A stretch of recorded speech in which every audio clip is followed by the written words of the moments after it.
all it took was a question. All it took was an ask.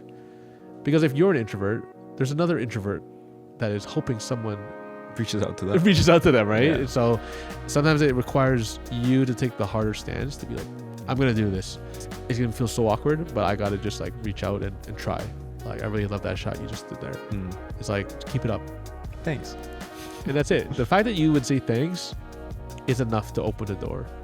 And that's how you start to build a relationship and a rapport with someone without being like, yo, that's a sick project. Can I jump on board for your next one? If you're an introvert as a filmmaker and you've been struggling to talk to people and you're just fearing the other side of a rejection, today we're going to talk about how to actually reach out to people, the impact and the changes that it will make in your career, and ultimately what it does for you as a filmmaker. We know this deep down because Wanda reached out to me the first time. We I think I reached out to you. You reached out to me. So. Yeah, so it's the other way around. And how much our lives have changed in that time and our abilities to become filmmakers and what we've learned during that time as well. So, we've gone through every variation of this, being scared to talk to people, hitting rock bottom, talking to people, and actually having that be the game changer in our lives. Because from one relationship, for me, with someone like Justin, has brought in over, $500,000 worth of work. Millions. Just by meeting one person. And so today we're going to show you exactly what it feels like to not talk to people. And even if you're an introvert, what it feels like to talk to someone and get over that hump, because on the other side is a game-changing filmmaking career. So let's dive right into it.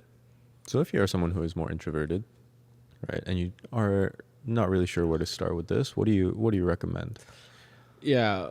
If we reel it back a little bit, just to talk about relationships as a whole, this is something that we've kind of figured out together of like the power of a relationship. A lot of people don't realize that relationships are important because not just the act of actually just knowing someone, but what that can translate down to when it comes to the filmmaking world. I think a lot of times we realize that, if you go to film school, everyone always comes out and says like, it was okay. I didn't really learn too much about the real world. It was like, it's about the people that you meet. Yeah. Right. And then when you start as a freelancer or like a videographer, it's like, oh, I'm learning a lot in terms of the technical skills and being out there, but then I don't know anyone because I'm so like secluded into this little pocket, this world. Yeah. And so the question becomes, everyone that comes out of film school says the people are the most important because the people are the people that bring you on the jobs. They let you borrow resources. They allow you to grow together with someone. And it also gives you that kind of like bouncing off board, like someone that you can trust and be accountable to, like, work on projects together. Mm-hmm. Our goal as filmmakers should be to move closer to that. And especially if you're a videographer, especially if you don't know anyone and you're an introvert, your number one goal should be, how do I get closer to that film school world? Yeah. Right. And like really force that. And so a lot of common things that I hear all the time is like, oh, the people around me, they don't want to work with each other. Like, oh, some students in our CVF growers, like, I'm in LA, LA cooked. Like, no one wants to like work with each other or know each other in that scale and size. Mm-hmm. The problem is, and here's the kind of reality, if you're someone that is thinking that, it also means that someone else is thinking that too, right? Which means that there's two people already that want to meet new people, but they think the world is like holding them back. Like they think that, oh yeah, no one wants to meet out here. The sole fact that you exist means that someone else exists out there. I know we're getting a little philosophical on that whole thing, but it's true, right? It's like in the beginning when I first started, I didn't want to meet anyone because I was like, I'll just be the best by myself. And then I realized I couldn't. And I'm like, why is this not working? Why are these jobs always going to this other group or this other crew, whatever? And then it's like, oh, okay, cool. Let me reach out to someone, get over this kind of uncomfortable moment. And on the other side of that was like glory. I was like, whoa, I could finally understand and see a path to the future. And so when you're so secluded into that mindset, it's kind of like a scarcity mindset, right? You think there's only enough for yourself, so you have to keep that super tight to your chest. And that scarcity mindset is what holds a lot of people back. And then on the other side of that is the abundance mindset. There's always more work. There's always people to work with. And there's always money to go around. And when you can learn to start to flip that script a bit, it opens up a whole new world for you to grow faster, learn and enjoy filmmaking as a whole, because it's supposed to be fun. It's supposed to be this group project. And I think as we are moving into this new kind of era of filmmaking, it's almost like people are trying to get back to this like singular, one-man band show type of thing. Mm-hmm. But if you've never experienced what it's like to work in a team environment, you can't go back, right? Like, what am I doing by myself? I can't shoot, direct, DP, produce all at the same time. Like, I'm going to get cooked. This video is going to be so bad. Mm-hmm. And so really at the beginning of all this, it's just the mindset switch. Yeah. To figure out like, hey, I need to do this or else you never get past a certain stage. Yeah. So how do you find those people, those like-minded people who are willing to work with you? Yeah. With saying on the first part, the mindset thing, some people you cannot get to. For sure. Right? It's like, say when, if you try to talk to me in the first 6 months of me starting filmmaking as a videographer, I'm not talking to you. I'm too good for you, bro. Mm. And so like, that's not even going to work. Right? So you have to find the people, unfortunately, that almost have like hit a rock bottom, right? So then they're also on the up and they're also looking for other people to reach out. Alternatively, you can reach out to someone that's in that space and transform them too. Mm. Like you can get them to flip onto the other side to be like, whoa, I didn't know this could be so fun. I didn't know this could be such a good experience. You could be that person that changes people's minds. I have a great story for this. Seb, who's in our CPM course as well, he's in Birmingham. I think that's how you say it. Yeah. I always butcher that. England? Yeah. Yeah. Soccer. Football. Sorry. He was like, I don't have that many people around me. I'm in a smaller city than London. And no one's really going to want to talk to me or reach out to me. Like it's competitive here because it's already such a small market. And, it took weeks and weeks and weeks. And this is for all of our students, right? It's like getting people just over that hump of getting comfortable being like, hey, I'm in search of creative people or creative friends that exist in my area in Birmingham. Hit me up. Would love to chat and like get to know people. And to his surprise, like 5-6 people reached out to him and they're all dope people. And like, now he can start working with some of them, testing out that space. And for most things in our career, it is that internal fear, right? That's holding us back. And then it requires like a moment to exist, right? For him, it was like, oh shoot, people are reaching out. And there's actually one guy that does very similar things to him. So now they can almost like trade secrets and like build together. And it was that moment where it's like, oh, all it took was a question. All it took was an ask. Because if you're an introvert, there's another introvert that is hoping someone reaches out to them, right? Yeah. And so sometimes it requires you to take the harder stance to be like, I'm going to do this. It's going to feel so awkward, but I got to just like reach out and try. So how did he do that? Like what method did he use? Yeah. So it's the most simple one. It's called like the in search of method, right? It used to be like a Maple Story thing I used to do. You go to the market, hey man, the gaming life taught me something. It's like, and you go like ISO looking for X thing, right? In this case, it's like in search of creative friends in Birmingham. Yeah. Right. Or in search of like a gaffer for my shoot, or just people in general to talk to. And you'll be surprised. People don't really realize this. It's not so much about the circle that exists. Yes, you want to be building that circle so like it can expand over time. But I think of it like the Kevin Bacon effect or whatever, right? It's like this one person is a singular person, but if you think about their 5 friends that they know or their 10 folks that they know and they're in the industry with you, then suddenly you've just like, expanded your numbers like tenfold. Oh, crazy. And so that's really the game, right? It's like, sure, your initial circle might know a few people, but they're going to want to share it with someone else too.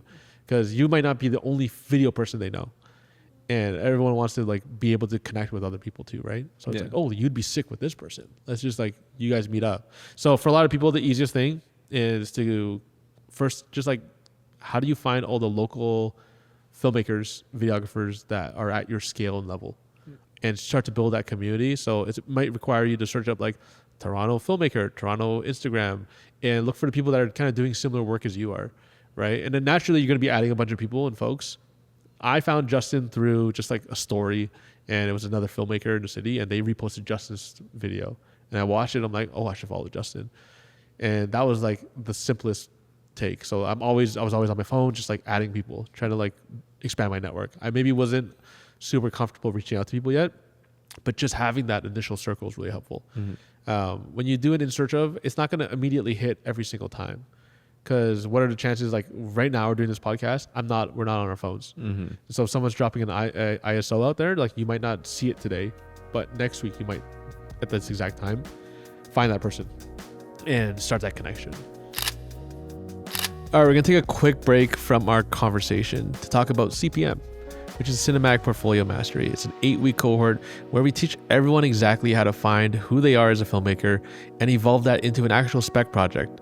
And that spec project is created so you can actually have a portfolio that sells itself, that actually gets you the jobs that you want, and no longer doing the jobs that you hate, the videography stuff, the wedding stuff, whatever it might be. We've all been through that stuff, and we want to get you to a place where you actually love the work that you're doing. You get to work and build a team that excites you, and people come to you for your style. And so if this is something that's interesting to you, we've had over 100 students come through making amazing specs, raise their rates, and we're opening CPM 5 in January, which is cohort number 5. And so if you're interested, there's a wait list in the description below. Check it out, sign up, and we'll see you there, hopefully, in the new year. Back to the conversation. And a lot of people think it's like a transaction, right? So if you reach out to me, how would you reach out to me? Hi. Yeah. And that's probably the easiest place, but it comes off a little like a bot or whatever. Yeah, for sure. Right? The best way to reach out is to kind of like drop a little compliment as well. So if you just put out a really cool project, and I was like, say it's the On one, right? With Sola, and I'd be like, hey man, that recent On project you did with Sola was super dope. Like the match cut at the end is fire. Like I really love that shot you just did there. It's like, keep it up. Thanks. And that's it. The fact that you would say thanks is enough to open the door. And that's how you start to build a relationship and a rapport with someone without being like, yo, that's a sick project. Can I jump on board for your next one? And you're like, who are you? Like, I don't know who you are. Why are you so aggressive? Like, it comes off aggressive. Even though I'm like, hey, I'll do it for free. It just comes off super aggressive, right? Because you're asking for something. You're asking for something. And this person doesn't know you or what your intentions are. And also how good you are too. So like, you're not going to want to bring on people that are completely fresh and brand new. So the easiest place is you want to build real friendships and relationships first, 6 months before you ever ask for something. And now people are like, okay, so like 6 months, I'm not doing anything for 6 months. It's like, well, yeah, you're playing a long-term game here, right? Like if every person you were asking for something was a transaction and ask, you would never get anywhere. It's just so intense, right? So you want to build these relationships. You drop another project. I'm like, yo, keep killing it, man. Like, I can't believe you're doing so many projects. It's like, yeah, man. And at the same time, you're probably going to start to check out what I'm doing at the same time. So am I doing work? Am I putting stuff out there? Am I trying to like, expand my portfolio as well? Yeah. So yeah, this is all great advice. If we were to pull it back even further, and let's say you're someone who's just getting into it for the first time, and I'm assuming a lot of this interaction is going down on Instagram. It's on Instagram. I think it's a huge hub for creatives right now. Yeah. And maybe even Facebook or something like that. Yeah. But let's say your profile is dead, right? Like 20 people. Yeah, 20, 200, whatever it may be. Yeah. It's just like friends from high school or whatever. Yeah. Like you've never really used social media in that type of way. Yeah. And like if you were to like put out on your story or even make a post like ISO looking for, I don't know, a gaffer. Yeah. You're probably gonna get comments from like your high school friends being like, what? Yeah. What even is that? What is this? Yeah. Right. So yeah, if you're this type of person, what are the first steps you need to take into? If you were in that position today and you have 200 people and you're trying to become a director like you are, what would you do? There's definitely two things I would do. Firstly, I would fix my profile, right? You can't have a empty, blank bot-looking profile and expect people to interact with you. Yeah. Because there's too many of those. Like, why would I even pay attention to this? So you gotta put in like the keywords, put in your bio, like where you're located, what you do, like your roles. And then if you have work, put it on your Instagram. Yeah. And if you don't have work, start putting like something on there. Yeah. Right. At least just to show people that you're real. Yeah. And B, that you're serious and you're about this industry and you're trying to get into it. Secondly, what I would do is, like you said, I would just look up everyone in my area, local area, who's doing this. Like even if I'm in like a small city, I would try and like find anyone who's doing this. Yeah. Right. Especially if it is like a smaller town or city, then odds are like there's not as many pre-built connections. Yeah. So this is like honestly a perfect opportunity to start building those connections. Yeah. If you were starting in like a smaller city, or even say here, right? Who would you be following though? Like genre wise, do you feel like you'd genre of person? Yeah, not genre of person, but like the genre of work that you'd almost be looking for. Do you feel like you would just go super wide, or would you feel like you prefer going tighter? I think wide is great when you're starting. Also because it's good to have those things on your feed, just staying aware of like the trends and the stuff people are posting. It's good to at least keep up with your contemporaries and seeing what they're doing. But if I'm actively looking to build a team, then it's important to identify what you bring to the table first. Yeah. For myself, if I'm a director, then I know that I'm coming with like the ideas. And if that's the case, then I need people around me to help execute those ideas. Yeah. So I think the first person I would actually look to connect with are producers. Yeah. Whether they're like probably at this level, if we're just starting out, like higher scale producers aren't probably going to be looking for first time directors, but you know, smaller scale producers, those are always incredibly useful. Maybe just like even like project managers or production coordinators who are like trying to climb the ranks into producing. It's really easy to do because you just have to find the local work that's happening and then check the credits. Yeah. Who are those people that are doing this work? Beyond that, I would probably also start looking for DPs, right? Yeah. Because DPs are great because they almost always come with their own teams. Because if you need a DP, they're going to need an AC, and they're probably going to need a gaffer and a grip as well. So they kind of have all of that sorted. So connecting with those people would be very important. Other than that, maybe like post people, editors, colorists, sound people. Yeah. I think even in that case, like that's exactly what I would do. I think that might even be a little bit too advanced for like the post side of things. For sure. Because in the beginning, it's like when you're just small groups, right? Like when you first met with Charlie, it was like in school, but like, you guys didn't really connect till like after, right? The end, like near the end. Near the end, and then you're like, well, wait, I'm doing stuff. You're doing stuff. Let's try some stuff out together. And then even up to like, you know, that last year, for example, it's like you're probably doing a few things within the roles. Yeah. Right? Like you were directing, but you were also like selling. Anything else on the production side? Yeah, a lot of like EPing actually. Yeah, yeah. So and then for Charlie, it was like shooting, but also like editing, some color, stuff like that, right? There, yeah. And so that's the thing to do. I just don't want people to feel overwhelmed. Because sometimes it is just easy enough of like, oh, yo, you're cool. I'm cool, I think. Let's just see what you're up to. For sure. And it doesn't need to be so perfect. Like it's a lot about like messy imperfection stuff, type of stuff. Like, hey, you might meet 10 DPs, but only 2 of them actually like connect with you or flow with you. And so, you know, I had so many meetings coming up as well where not everything turned out the way I thought it was going to turn out. Or sometimes I feel like there's, like I was a little bit too early in my career, and I was meeting with a DP that had like a lot more experience than me. And I'm like, why am I here? Right. And so that can feel really uncomfortable too. So we always like to talk about this thing of like finding people specifically at your level, right? Because then you don't have to have that uncomfortable, like, oh man, this person's already done so many cool things. It's like, no. Like we're all shit together. We're all in it together. We're all in it together. So it is okay to just be like, I might have friends at different stages and levels. The people that you're going to work and grow with forever are the ones that are going to be exactly at your stage. Like you're all struggling together. You all have like one camera and you're just really balancing out your resources. And then from there, it's like, how do we keep expanding, right? Everyone's going to keep getting better. That's the whole point. Like there's always an upward trajectory. As long as you keep going, the big thing is like, you know, you working with Charlie, it's like, okay, Charlie's going to learn stuff. You're going to learn stuff. And when you guys keep coming back together, it's like, oh, elevation of work over and over and over again. So like, how do you constantly find these people that, you know, work for one job, maybe not for another, but then you're slotting them in for all these places? That makes sense. It's okay to be imperfect on this. Like you might have a very large skewing number of like producer friends, but then they have like 2 DP friends, or maybe no DP friends and no post-production people. But this is where we try to leverage and lean on other people's expertise to be like, do you know anyone? It's like, man, all of our projects in the beginning, all of our spec projects, all that stuff, were friends of friends or friends that we knew. Like our first 4 projects was Justin's brothers, Justin's friend, Justin's other friend. Yeah. I have no friends clearly. So I was almost leveraging off of Justin to be like, oh, you know people.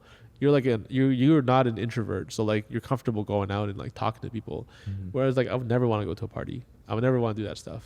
I just happen to have tighter, deeper relationships with folks. And so if you guys are introverts, like maybe find the other introvert that wants to do DP work with you or whatever.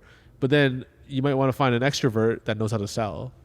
And so you're really collecting this kind of like Avengers for yourself. And that's the thing, is like everyone's always going to want to join another Avengers, right? But then the thing is like you don't really get that choice.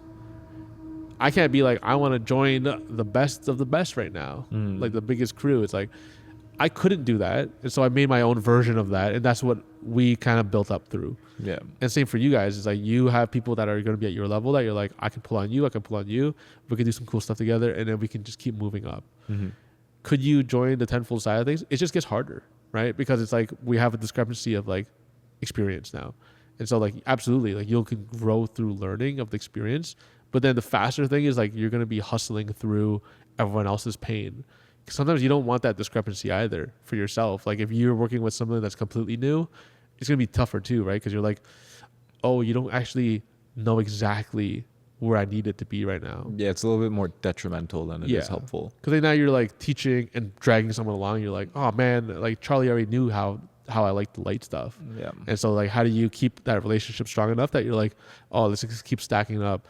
Charlie has a new person that he just met on a job. Great. I just met a new person as like first AD. Great. Now you're like, whoa, we kind of have like a team going on here. And so it might not be that singular person. It might be a mixture of people as well. And so the biggest thing for everyone is just like, it sucks. It's uncomfortable to meet people. But can you just like do that at scale, get used to being rejected all the time? And so that naturally your circle just expands. Yeah. I think the biggest thing here is the whole mentality aspect of it. Yeah. I think a lot of people are just sometimes pre-rejecting themselves. Yeah. Are a little bit too scared to reach out in fear of like what the response may be. Yeah. Maybe sometimes even if it does work out, you're kind of scared of it actually working out as well. Yeah. It's just how do we get over that? How do you get over that? How did you get over first asking people for stuff? Well, it's hard to say because when you're in a school environment, it's kind of encouraged. Forced on you almost, yeah. But other than that,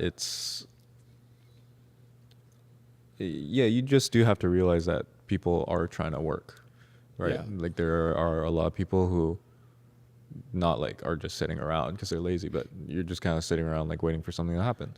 Yeah. And oftentimes when you are the person who is bringing like that spark and that energy to make things happen, people are just like, okay, that's cool. Let's work. Yeah. I think people forget that people are people. Like I think my favorite, like when you get to these pedestal moments where like, I think everyone knows like Danny Gevirtz, like awesome filmmaker. He's on YouTube as well. And it's like, he's been grinding for such a long time. And like, he's built this network that feels like he's like this large, bigger than life person. Yeah. And the fact that you could message Danny and be like, hey, what's up?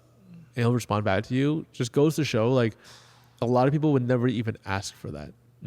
But then he's just a regular guy trying to figure some stuff out too. Right. And so I can use that with any example. It's like, Eric Floberg, another guy too. It's like awesome guy. Like took a photo of him like a couple of years ago at a marathon, and like he's like pretty big on both the YouTube side, on the running and the filmmaking side. And that's just a regular dude figuring out life as well. And I love the fact that like you can really reach out to anyone.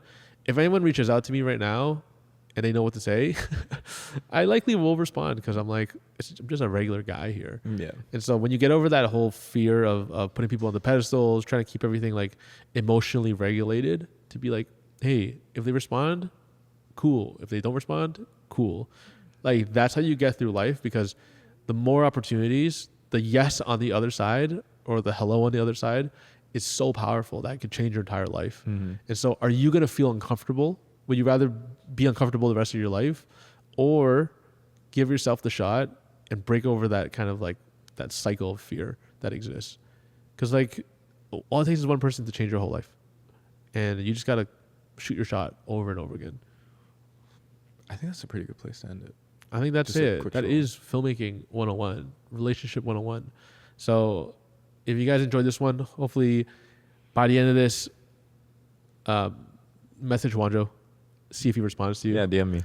Send him a DM. The email and the is in the description below. My Instagram is actually linked below. So yeah, his Instagram is linked below. And, you know, you never know when Juanjo could be the person that changes his life. But getting over that hump, even if he ignores you, it's a test. It just means I'm not on Instagram right now. Exactly. No pressures. You could also message me too. I want to know if you guys are just going to do the awkward thing, right? Like get over the fear, actually do it. Message 5 filmmakers. That's actually the real test. He doesn't count, okay? Message 5 filmmakers after this, people that you have been following, that you don't know, but maybe you've seen their work and they live close to you. They're a local person to you. Yeah. Message them, say hello, say I love your work. Keep it up. All keep that it stuff. Cash. Keep it casual, but keep it real. Like look at their actual work. Don't just say don't copy and paste the line. It feels like when my boy's on like Hinge. Yeah. Like, he's trying to message his girl. Just go and actually reach out to people, and you'll be surprised by the response. And if it feels like all 5 of them don't respond to you, damn, I'm kidding. Just try again. Hit another 5, right? Change up the method, yeah. Again, don't be thinking that just because they don't respond to you at that exact moment that like, oh, screw this guy, I'm deleting this message. Don't delete it. Just message them, forget about it, hit up another 5. And by the end of like the month, you'll have like 100 new people that you've messaged. Yeah. And one of those people could be the ones that change your life. Don't try to sell them on stuff. Just be like, yo, what's up? You know what I mean? Like, just make some friends. Make some friends. See what people are up to. Jump on a coffee meeting. Jump on a Zoom. Whatever it is, just get comfortable doing this. And if you guys come back at the end of the month and you have 100 new friends, I want you to like message in every comment box that we have. What's a comment box? I don't know. The comments below. You know, leave a comment. Yeah, we've done too many podcasts today. Do that, guys, and I will promise you that your whole life will change by having people to actually rely on when a job comes up. And you'll be surprised at how many jobs come to you because now you know someone and they can't take on the job. Yeah. It's a game changer. It's what it is. It's how we made all of our money. It's just the people we know. Yeah. So that's it. Let us know who you talk to.